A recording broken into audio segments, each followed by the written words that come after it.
All right, we got a quick video for you. Cosmic Wildfire is in game. Do you want to buy this? We've got a new economy upon us. You've got a week to decide, but it's an expensive offer. We do not get as much gold as we used to. Well, that sucks. Nor do we get as much tokens. But does that matter as much given the way that you actually acquire cards in game now? I have to point out that there are new percentages to the drop. Shout out to Marvel Snap Zone and specifically Corrales, who puts together these graphics. He's put together this data as far as your likelihood of how things drop. Now, I will just simply say you don't get as much tokens and you don't get as much gold as you used to. It's all about getting these spotlight caches, which basically you need a lot of credits for. The tokens and the token shop is really more about when you might not be able to save up enough spotlight caches and you want to directly buy a card. Though I would highly recommend not doing that, meaning do not spend tokens in the token shop for new Series 5 card. Those are much more expensive, and if you really want a card that bad, hopefully you've saved your spotlight caches for it. So I'd recommend saving tokens for maybe those Series 4 instead. And even with that, the Series 4 are going to cycle through the spotlight caches hopefully often enough where maybe you don't even think about spending tokens on those. And make sure you're aware of the schedule. We'll cover this in a different video, but there's a schedule out there showing, when cards are coming out as far as these spotlight caches. Darkhawk, well, you really want them that bad? Maybe these 3 are the week that you look at. But do you save your spotlight caches for something like this? Anyway, we're getting away from Cosmic Wildfire, but you get the idea of, do I want tokens or do I really want credits to move up the ladder? So Cosmic Wildfire has got a sick variant in Black Panther. I absolutely love this variant. If you're somebody who plays Black Panther, I'm sure you're going to like it too. And typically, when they've got variants and offers like this, the animations when you upgrade it are top notch.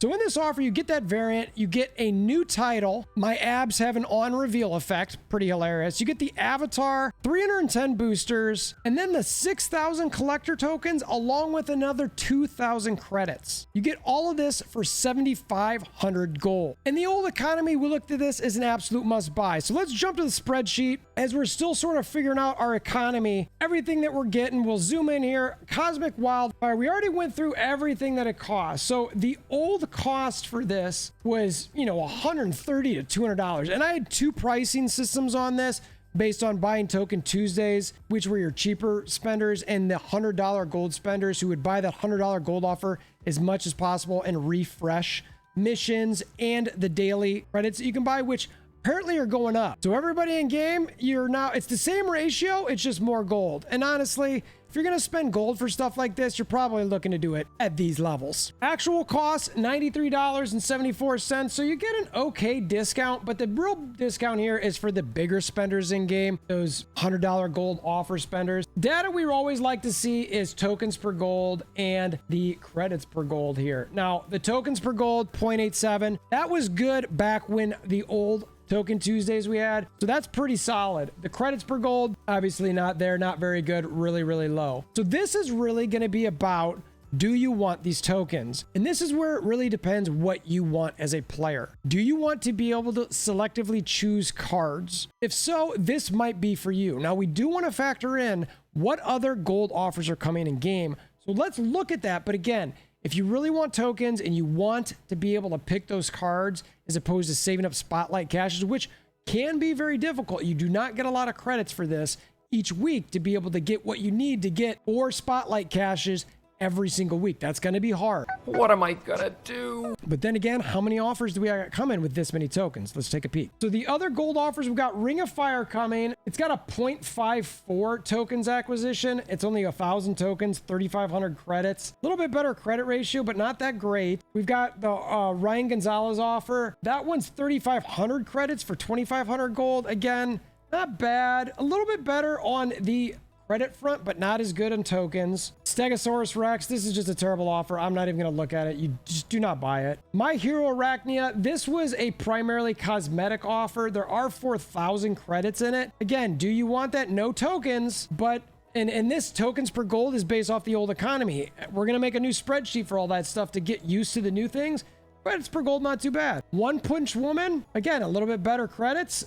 Tokens, do we even get any? No, so that number is even lower. So you're not, I mean, maybe if you want the credits instead, and then 2Q2 Furious, small amount of credits. Now, we also data mine. This was through August. We've got data mines in September, so let's just look at those. We got beach bums for 2,800 gold. You get 3,600 credits. That doesn't seem all that great. Again, Cannonball Run, exact same thing, 2,800. Yeah, both 2,800, both 3,600 credits. So you could do that. Avast E Admiral, 1,600 for 1,000 collector tokens and 600 credits. I mean, this is sort of looking at your Token Tuesday type stuff, so that's not so bad. And then the big offer in September, another 7,500 gold bundle, no tokens, 7,200 credits. So if you're looking to get tokens in the next 2 months, there's really, and if you're looking at gold, this is the offer.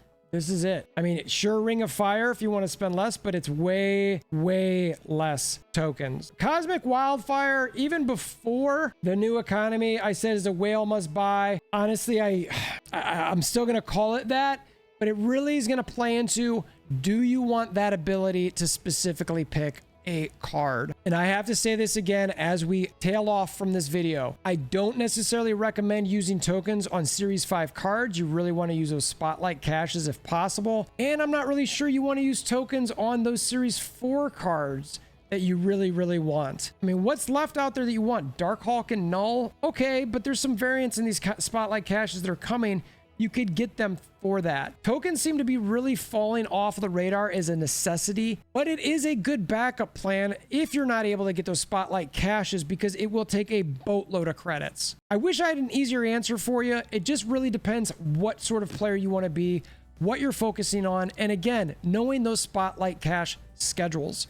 Which ones do you want to be able to focus on and get, and how many Spotlight caches can you save prior to that point versus how many tokens you have? So I hope this video has been helpful for you. If it has, please consider hammering down that like button. Share with your aunts, uncles, nieces, nephews. Always appreciate that. And until next time, I hope you have a wonderful day.